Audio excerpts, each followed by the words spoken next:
our foot on the right path to exit the crisis. So no indication there that President Mubarak is stepping down. You can continue to watch the speech as it happens now at cspan.org, but we're leaving here on C-SPAN 2 and taking you live to the U.S. Senate. Allegiance to the flag of the United States of America and to the republic for which it stands, one nation, under God, indivisible, with liberty and justice for all.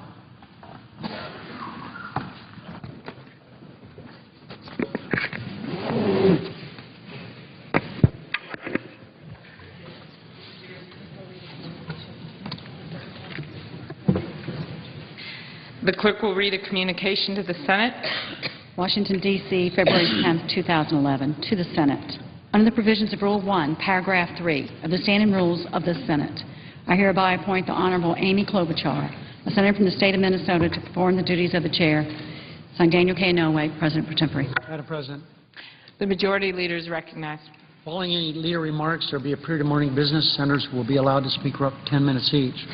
There will be no roll call votes during today's session, Senate. However, I hope we'll be able to extend the trade adjustment assistance legislation today. Senators should expect the next series of votes to begin at 5:30 p.m. on Monday. We hope to have as many as 3 votes on Monday, starting at 5:30. Madam President, saying you want to cut government spending is an easy applause line. We all want to lower the deficit. We all wish Americans had less debt sitting in the other countries' treasuries. None of us wants to leave the most difficult decisions to the next generation. They deserve better from us. But actually doing the hard work of figuring out what and where to cut, that's the hard work. That's an entirely different story. The American people don't need to hear an applause line. They need us to ease the burden on our nation's bottom line. And there's a fine line between doing so responsibly and recklessly. It's our job to do that hard work, to figure out what and where to cut, to do the math carefully and practically and with common sense.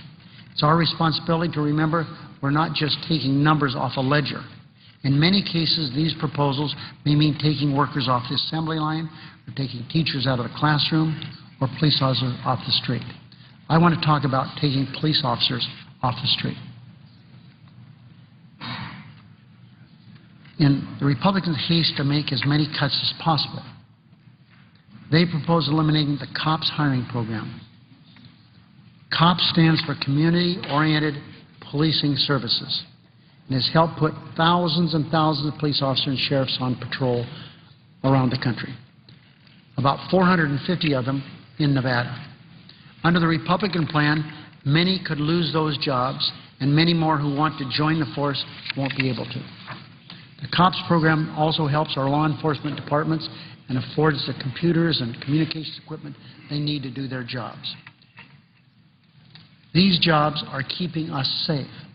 So cutting COPS doesn't just put them at risk, it puts all of us at risk. This isn't the kind of investment we gain from losing. This extreme plan does nothing to grow our economy or keep us competitive. It doesn't make our future more secure, it makes our neighborhoods less so. We have to cut responsibly. That's not the kind of cut that we're talked about here, wiping out the COPS program. We can't support that, Madam President. When we talk about cutting government waste and excess, this is what we mean, among other things. We mean eliminating handouts to oil companies that are already making record profits. We mean cutting billions in wasteful Pentagon spending to contractors like Halliburton. It means stopping the government giveaways to companies that ship American jobs overseas. These are common sense cuts and a good place to start the conversation. But so far, Republicans have shown no interest in meeting us halfway and have shown every intention of protecting their rich corporate friends. As this conversation continues, Democrats don't need any lectures from the other side on fiscal responsibility. Remember, Madam President, we were the ones that balanced the budget during the Clinton years. We did it. We were accused of reducing the deficit too much. We were spending less money than we were taking in. And because of the work that we did during the last of the Clinton administration, even President Bush during his first year, because he got all the largesse from the Clinton administration, he turned in a record budget surplus himself.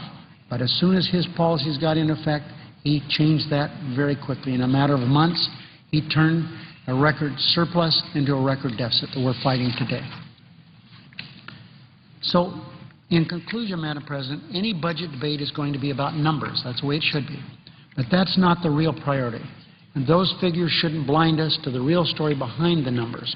Our goal and our charge isn't to cut billions of dollars just to say we did. Our task is to make our government more efficient, our economy healthier, and our future more secure. Our challenge is to do so in a way that doesn't put our public safety at risk or break our promise to seniors. So we need to think about what we're cutting and making sure those cuts aren't counterproductive. We need to pay attention to the quality of these cuts, not just the quantity of these cuts. Madam President, after all, you can lose a lot of weight by cutting off your arms and legs, but no doctor would recommend it.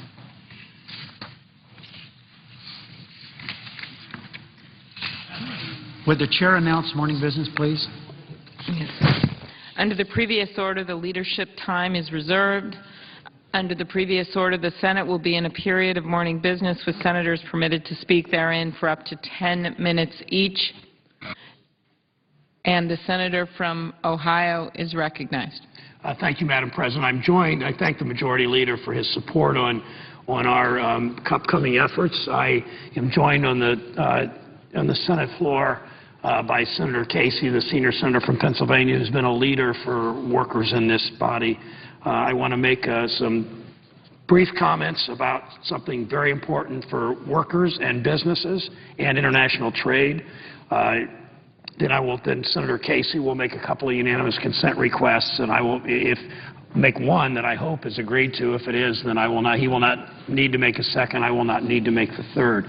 Madam President, in December, just before the 111th Congress adjourned, it extended two critical trade programs, which Senator Casey and I were on the floor working on then. First, we extended the Andean Trade Preferences Act, thanks in part to Senator McCain of Arizona, which provides assistance to Latin American countries, which also helps American business and workers by granting access to new inputs and products.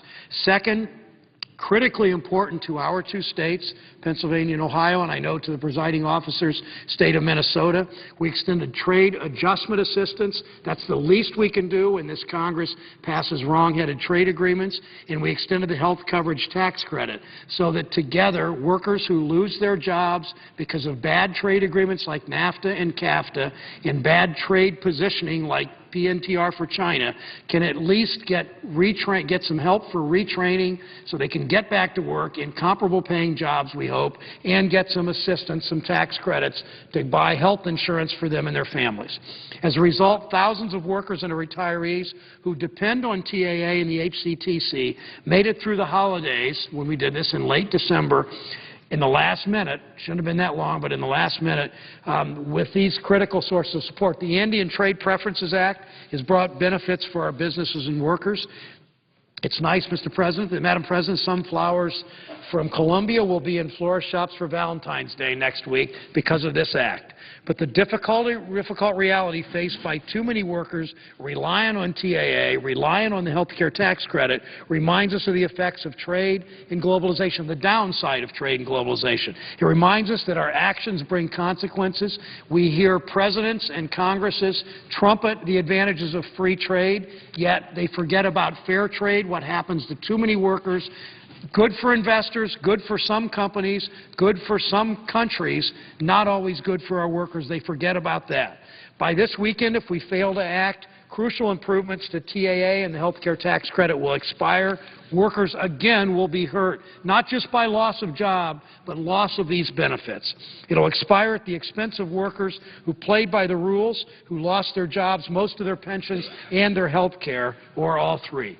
Just last month, I visited the Mahoning Valley on the Pennsylvania border in northeast Ohio. Mahoning Valley One stopped to visit with workers who are using TAA to develop new skills and training to find new secure jobs. One industrial manufacturer worker I believe in her 40s, has a daughter, I believe, in her late teens. She and her daughter were in the same school, both studying to be healthcare workers, both becoming professionals, both getting their lives and their futures in order. The mother able to do it because of trade adjustment assistance. I was there with a simple message. We can't keep passing trade agreements that undermine Ohio workers, then turn our back on those workers when their jobs are offshored. The TAA and HCTC enhancements aren't expensive, they're not complicated. They're modest improvements that Congress passed to programs that help tens of thousands of Americans either get back to work or regain some measure of the financial security that has been stripped unceremoniously from them. Last week, 12 senators, including the majority leader, sent House leadership a request requesting a long-term extension of trade adjustment assistance, the health care tax credit, and the Andean Trade Preferences Act. TAA is a critical part of our nation's competitiveness strategy. In just the last 2 years, more than 155,000 additional trade-affected workers across the country who might not have been certified under the former TAA program became eligible for TAA benefits because a year and a half, almost 2 years ago, in the Recovery Act, we expanded trade adjustments to help those workers that had lost their jobs because of trade. These Americans are rubber workers from Johnson Rubber Company, for instance, in Wood County. They're furniture makers from Mexico to Jackson County, or aluminum casting manufacturers from Masco in Jackson County, or aluminum casting manufacturers from Mansfield Brass and Aluminum in my home county of Richland. In addition, workers in the service industry are eligible for TAA because of these changes. These workers include engineers at Belkin Engineering in Cincinnati, computer programmers in Electronic Delta Systems in Fairborn, a suburb of Dayton. It includes researchers at the Transportation Research Center in Moraine. In total, 360,000 plus workers nationwide have been certified eligible for TAA since 2009. These workers use TAA to acquire new skills to return to work as quickly as possible. This isn't theory. This isn't some game. This is workers who've lost their jobs because of decisions in this body and in the White House that cost people those jobs, and it's helping those workers so they can get back on their feet. It's not a game. It's not a happy time. It's the least we can do for those workers. Health coverage tax credit program also helps those same trade-affected workers and retirees who lose their benefits. I could go on about this, Madam President. I'll stop. I hope that Republicans don't object to this. The combination of TAA and HCTC, trade adjustment and health care tax credit, it's a winner for business. The combination's a winner for workers. It's a winner for our economy. It'll boost the economy. It's too important for the country. For decades, there's been bipartisan support for the TAA program. In 1962, President Kennedy, when this was conceived, said those injured by foreign competition shouldn't be required to bear the brunt of that. Madam President, when there are no replacements for good-paying, secure jobs, TAA and HCTC are there. They help workers acquire new skills. They help businesses compete. They're keys to our nation's economic recovery. They're keys to our competitiveness. And, Madam President, they are simply put the right thing to do. I yield to the senator from Pennsylvania for unanimous consent request. Madam President? The senator from Pennsylvania is recognized. Thank you, Madam President. Just a few words. First of all, I want to thank Senator Brown and others in this chamber who have helped us in this battle. Just a couple of words about trade adjustment assistance as it relates to Pennsylvania and, more importantly, Pennsylvania workers. As many people know, the trade adjustment assistance provisions were enhanced by amendments made to the program in 2009. It was updated in two critical ways. First of all, expanding coverage to more workers, including service workers and workers whose jobs have been offshored to places around the world. And the change was essential because it made workers whose jobs were lost to China and India eligible for assistance, which these days is an essential safeguard for those workers. The amendments also increased and improved training, health coverage, and other benefits available to trade adjustment assistance certified workers. What does that mean for Pennsylvania? Well, the 587 certifications that have been issued in Pennsylvania cover an estimated 67,000 workers in Pennsylvania. Give you one example, and then I'll offer the consent request. General Electric announced in 2009, early 2009, that they'd be cutting 1,500 jobs. We've worked with them and others to get them through this period. They've just recently gotten a solution in the form of trade adjustment assistance. And as a result of their certification, the workers have been able to go to school, feed their families, and contribute to the local economy. So General Electric in the state of Pennsylvania is hiring again with the help of trade adjustment assistance. So with that, by way of background, and I wanted to be brief because we want to get to our requests, I would ask unanimous consent that the Finance Committee be discharged from further consideration of H.R. 359 and the Senate proceed to its immediate consideration, that a Casey substitute amendment providing an 18-month extension of trade adjustment assistance and the Indian Trade Preference Act be agreed to, the bill as amended be read a third time and passed, and the motions to reconsider be laid upon the table with no intervening action or debate. Okay. Is there objection? Madam President. The senator from Wyoming is recognized. Thank you, Madam President. Madam President, reserving the right to object, the gentleman's unanimous consent request contains components that he knows are controversial, are opposed by numerous senators, and for that reason, that proposal cannot pass the Senate today. Specifically, the proposal would extend the TAA-related provisions of the American Recovery and Reinvestment Act of 2009, better known as the failed stimulus package, which most members of this side of the aisle strenuously opposed for very sound reasons. That stimulus spent approximately $1 trillion under the guise that it would keep unemployment rates below 8%. Yet nearly 2 years later, we are still at a point where unemployment rates, which had risen to the area of 10%, are now still at the 9%. And I am reminded this is nearly double the average annual rate of the last administration. It would be one thing to me, Madam President, if there was clear evidence that differing TAA programs were effective in meeting these intended goals, but research suggests that the efficacy of the TAA training funding is not as convincing. And at the insistence of Senator Coburn and Senator Enzi, the Government Accountability Office found that in fiscal year 2009, 9 federal agencies spent approximately $18 billion to administer 47 separate employment and job training programs, including TAA. Despite large federal spending, GAO could not conclude whether or not the programs have had any meaningful benefit. The GAO report states, quote, "Little is known about the effectiveness of the employment and training programs we identified because only 5, Madam President, only 5 reported demonstrating whether outcomes can be attributed to the program through an impact study." So as a result, Madam President, I object.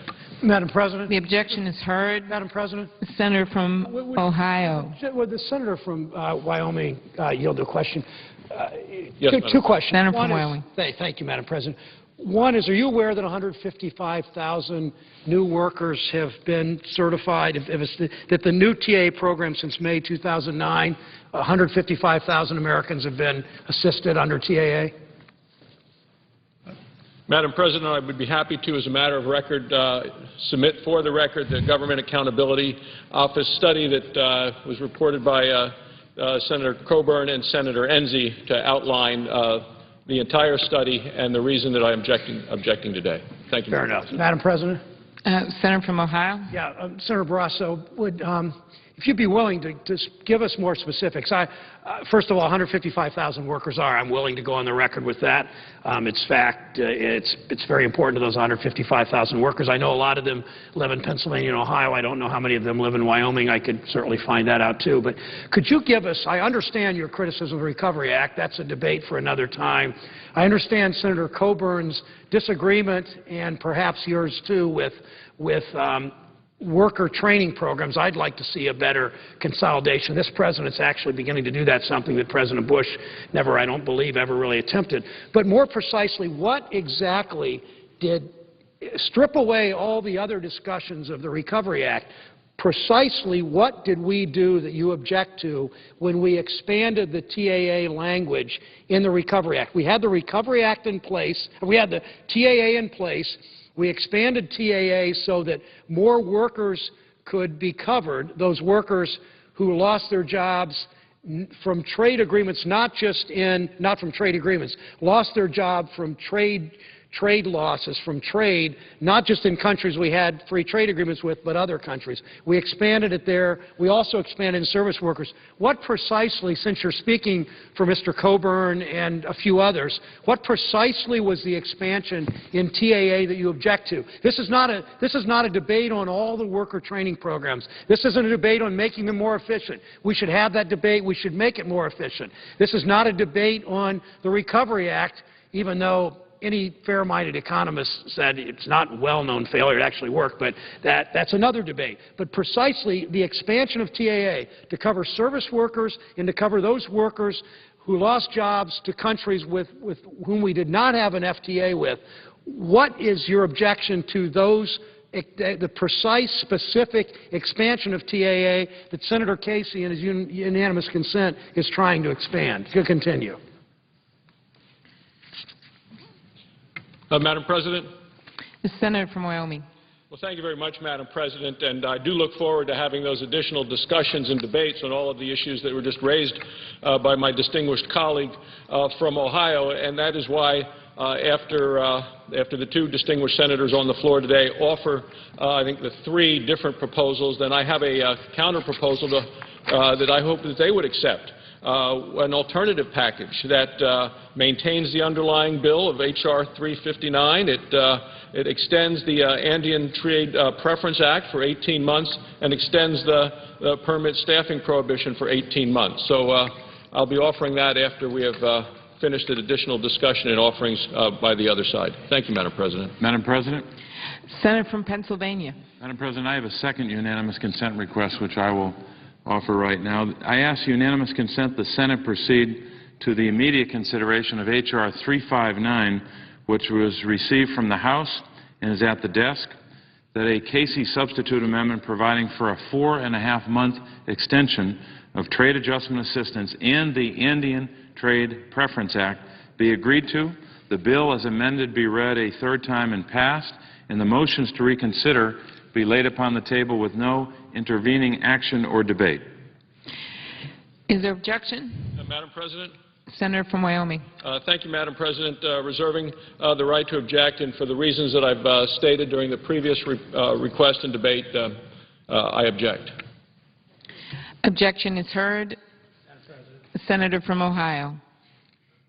I'm not surprised by this, Madam President, but I'm very disappointed. I mean, these are American workers who have lost their jobs, who, at the least we can do, because this body is responsible in part with a bunch of multinational corporations who have moved jobs out of this country, in some cases to get cheaper labor, to get trade advantages, to take advantage of tax breaks, to evade environmental laws, to invade worker safety laws and labor laws. They moved out of this country with an assistance from this chamber, yet we are, because of, I don't know if it's Senator Barrasso or it's Senator Coburn or who it is, we are just turning our backs on those workers who have lost jobs not through their own doing. I'm just very disappointed.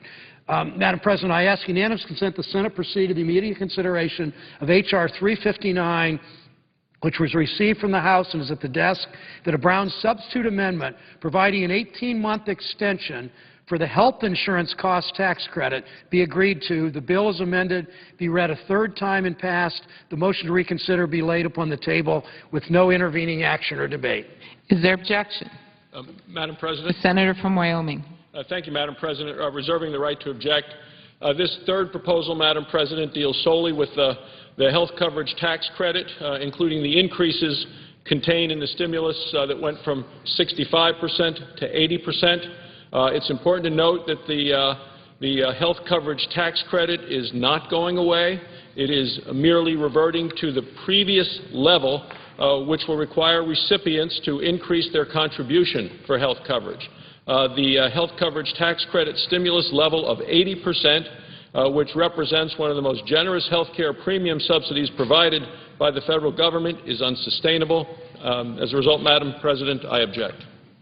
The objection is heard. Madam President, Senator from Ohio. I'm again disappointed. This is a tax credit, and the senator from Wyoming knows this, as many of my colleagues do. This really brings back the issue of health care generally. A bunch of us in this body who get our health insurance, from taxpayers, are not willing to assist people who have lost their jobs. Yeah, the health care tax credit's available, just like COBRA is available. But tell me for most American workers that COBRA is not a cruel hoax. COBRA is what you get if you lose your job. You can keep your insurance. You got to pay the employer side and your own side. Now, you're working at a job making $40,000 a year. You pay your insurance, and your employer pays part of your insurance also. If you lose your job, you keep paying your own insurance, but you got to pay the employer's part too. What kind of workers can get laid off and have the money to pay both? So, yeah, it's still available. Sure it is. Isn't that a wonderful thing? Aren't we great in this body? But the fact is, it's not really available. And for senators who want to repeal health care, for senators who want to strip any assistance, because in the end it really does strip the assistance that the health care tax credit gives. It's basically turning our backs and saying to these workers, sorry about that health, sorry about that, and sorry about NAFTA, sorry about PNTR, sorry about these trade agreements. I know you lost your job because of those. Sorry about losing your health insurance. Sorry about not having any job training money. Oh, and by the way, if your house is foreclosed on, that's just too damn bad, too. Madam President, I just don't get this. I don't understand why people in this body can't at least help those citizens who don't dress like this every day, who don't make $170,000 a year, who don't have really good health insurance provided by taxpayers. Why, Madam President, are we turning our backs on them? Madam President, I yield the floor. Madam President? Senator from Pennsylvania. Madam President, let me add a few words to what Senator Brown said. Think of what's happening here. What just happened in the last couple of minutes? We had 3 unanimous consent requests. One of them, the first one that I offered, was an 18-month extension of trade adjustment assistance. What are we talking about here? Trade adjustment assistance is just basic to people's lives when they lose a job. It's had, over the years, had a lot of support from both parties. It's about training. It's about income support, reemployment, so people can get from joblessness through no fault of their own to a job. It's a very basic program. It works well, and the evidence is clear that it works. So I asked for an 18-month extension, and that was objected to. So then we tried again. The next consent request that I offered was a 4.5-month extension. This is after, just as we were leaving here in December, Senator Brown and I worked out an agreement with 2 members of the Republican side of the aisle. 2 members who said, let's extend it for a short period of time. A much shorter period of time than I wanted, and a much shorter period of time than Senator Brown wanted. But we got an extension. And that's what we're asking for here. Helping people in the midst of what is still a very tough economy. Just about almost 14 million people out of work, 13.9 according to the last number, okay? That's what we're talking about here. Not some fuzzy theoretical program. This is a program that we know works. It's a program that helps people get from here to there, from joblessness to a job, and provides some training and some skills. Why is this objected to time after time by people on the other side? And then you add to that the health care provisions that Senator Brown just talked about. Everyone in this chamber, every elected official in this chamber has both a steady income and health care. And all we're asking for is to extend for a very short period of time a program that helps people in the midst of a tough economy. And the other side objects and objects and objects. It is hard to understand, as Senator Brown said. It makes no sense. This isn't some new program that we're experimenting with. This is a program that works. And as I said before, in our state, 67,000 workers are positively impacted by this program. So I'd like to hear more from the other side about why they keep objecting to a program that we know works in every state and we know that people really need at this time.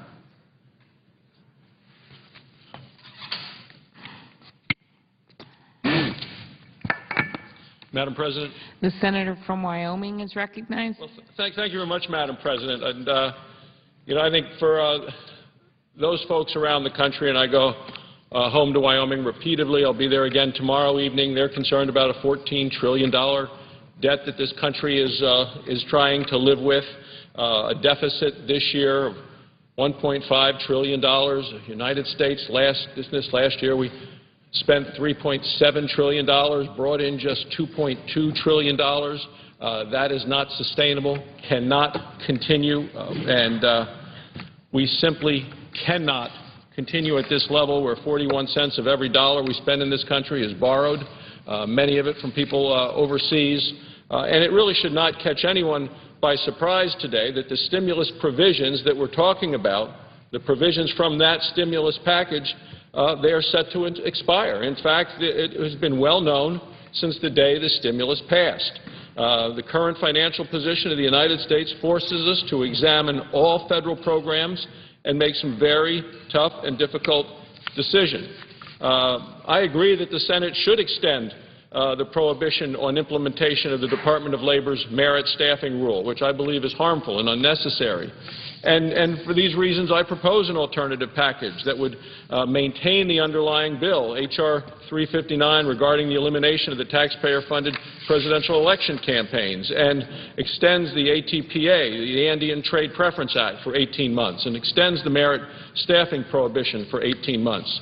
And so, Madam President, I ask unanimous consent that the Senate proceed to the immediate consideration of H.R. 359, that all after the enacting clause be stricken, the amendment at the desk be agreed to, and the bill as amended be read a third time and passed. Is there objection? Madam President. Senator from Ohio. I reserve the right to object. I can't walk out of here, and I think Senator Casey feels the same, saying yes to workers in the end, governed by the Andean trade preferences. In other words, yes, we're going to help workers in Colombia and Colombia and Peru and Ecuador and Bolivia. We're going to say yes to workers there, but the gentleman from Wyoming wants us to walk out and have said no to workers in Harrisburg and Columbus and Toledo and Erie and Sharon and Youngstown and Toledo. So, Madam President, I object. The objection is heard. Madam President? Senator from Pennsylvania is recognized. I think both sides understand that these should move together as a package, both trade adjustment assistance and the Andean trade as well. But let's try something here. We've talked about the arguments back and forth. I'd ask my friend from Wyoming if he would agree to an extension through Mother's Day, which is Sunday, May the 8th. I'd ask him to respond to that request.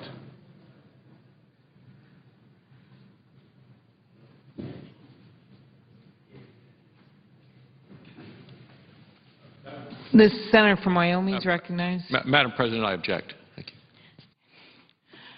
The objection is heard. Senator from Pennsylvania. What you just heard is another objection. They object to a short period of time. Let me go through it again. They object to a 4.5 month extension. They object to an 18-month extension.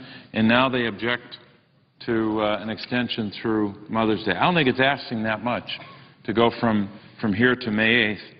And it's, I don't think we're helping the economy at a very difficult time when there's objection after objection. But I hope the American people understand what's at stake here in the midst of a still recovering, and for some people, still, for many people, I should say, millions of people, a horrific economic circumstance. Madam President, I yield the floor. And note the absence of a quorum. The clerk will call the roll. Mr. Akaka.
U.S. Senate back in session today after a couple of days of retreat for the Democratic senators anyway. Now, they had been expected to come in this afternoon and work on a couple of trade adjustment measures. Those measures were not taken up as expected in the U.S. House earlier this week, so we're likely just to see general speeches this afternoon into this evening in the U.S. Senate.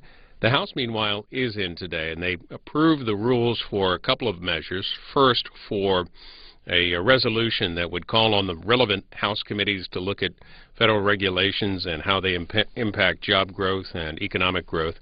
Debate on that is underway on that resolution. It's 9.5 hours of debate, the first 4 hours of which will be held today, and they will wrap that up tomorrow. Now, the other rule that was approved is for the extension of 3 expiring provisions of the Patriot Act. Those are set to expire at the end of this month. So the rule was passed. Debate on that possible tomorrow. The measure failed to pass earlier in the week when it came up in the U.S. House under suspension, which means they needed a 2/3 of the those present voting. That didn't happen, so it came back up today under regular order under a rule, and the rule itself passed earlier. That's in the U.S. House. And again, they continue debating federal regulations that will continue well into early this evening, live coverage on C-SPAN. Also today on the Senate side, Arizona Senator John Kyle, the minority whip, announced today that he would not run for re-election. He becomes the 6th senator so far to announce his intentions not to run in 2012.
Thank you.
Mr. President. Senator from Minnesota. Mr. President, I ask that the quorum call be vitiated. Without objection. Mr. President, I ask unanimous consent that the Senate proceed to the immediate consideration of Senate Resolution 48 submitted earlier today. The clerk will report. Senate Resolution 48, congratulating the Green Bay Packers on winning Super Bowl 45. Is there objection? Is there objection? Without objection, the Senate will proceed. So there's no